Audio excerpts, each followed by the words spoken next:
அல்வானா யாருக்கு தான் பிடிக்காதுன்னு சொல்லுங்கள். அதுவும் கேரட் அல்வானா சொல்லவே வேண்டாம்.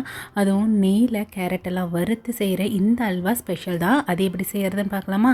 பேனில் 2 ஸ்பூன் நெய் சேர்த்துட்டு இதில் 2 கப் அளவுக்கு துருவி வச்சுருக்கிற கேரட் ஆட் பண்ணி இதை ஒரு 2 நிமிஷம் நல்லா வறுத்து எடுத்துக்கோங்க. இதில் இருக்கிற மாய்ஸ்டர் எல்லாம் கம்மியானதும் இதில் வந்துட்டு ஒரு அரை கப் அளவுக்கு பால் எடுத்துருக்கேன். அதை இது கூட சேர்த்துருங்க.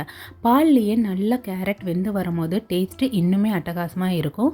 இப்போ இது கூடயே வந்துட்டு 1/4 ஸ்பூன் அளவுக்கு ஏலக்காய் தூள் இதையும் சேர்த்து நல்லா மிக்ஸ் பண்ணி விட்டு மீடியம் ஃப்ளேமில் வச்சுட்டு கேரட்டை நல்லா வேக வச்சு எடுத்துக்கோங்க. இப்போ இது நல்லா வெந்து வந்ததும் இந்த ஸ்டேஜில் வந்துட்டு 1 கப்லேருந்து 1.5 கப் அளவுக்கு சுகர் தேவைப்படும். சுகர் ஆட் பண்ணிவிட்டு இதையும் நல்லா மிக்ஸ் பண்ணி விட்டுடுங்க.